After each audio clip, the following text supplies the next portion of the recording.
punk. Good morning, Minneapolis. Thank you so much for tuning in. We appreciate you being here. My name is Toussaint Morrison. I'm your host of Good Morning Minneapolis, and it's brought to you by Onsite Public Media. To support more shows like this, click the immediate link below. We thank you so much for being here. Let's just jump right into it. In obvious news today, Ron DeSantis has rejected an AP African American Studies course in high school, with his administration saying the teachings were not historically accurate and therefore unlawful. You know, there was someone else that used to do the same thing that Ron is doing with history books or narratives they said were illegal to speak on. They actually burned the books. I forgot who that was, but Ron really reminds me of them, like almost the exact same. Speaking of burning books, in our headline story, Rasmus Paludan, leader of the Danish far-right political group Hardline, burned the Quran outside of the Turkish embassy in Stockholm, Sweden this past month. The act is one of many anti-Turkish, anti-Muslim, and Islamophobic actions taken as of late by the far-right. Swedish Prime Minister Ulf Kristersson wrote in a tweet, "Freedom of expression is a fundamental right of democracy, but what is legal is not necessarily appropriate. Burning books that are holy to many is a deeply disrespectful act. I want to express my sympathy for all Muslims who are offended by what has happened in Stockholm." Ulf's apology here is weird. It's like warm almond milk. You know, it's got a little integrity to it, but yeah, something's not right. The story. Ulf's apology is weird because the Swedish government signed off on the protest and allowed it to take place outside of the Turkish embassy. So why issue an apology for letting a group of Danish dudes called Hardline burn the Quran outside of the Turkish embassy?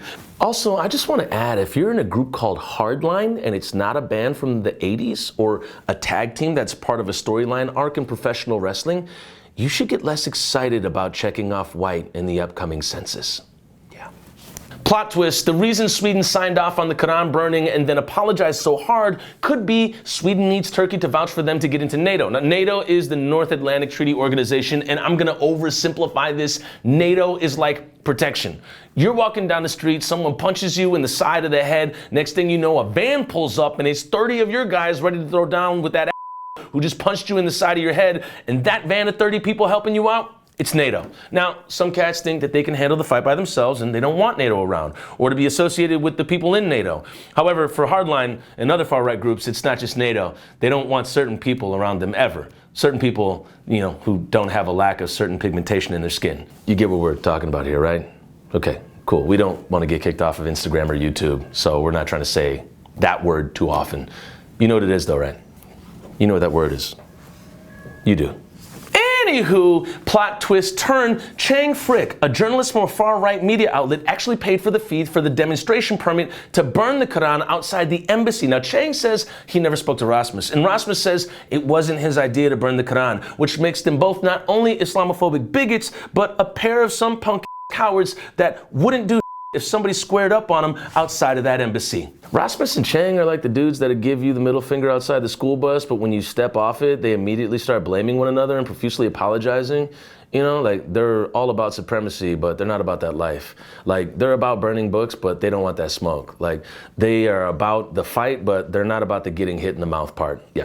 The end game for Sweden is, hey, be kind to black and brown countries and black and brown people, or your fika is going to be pretty boring for the rest of your life.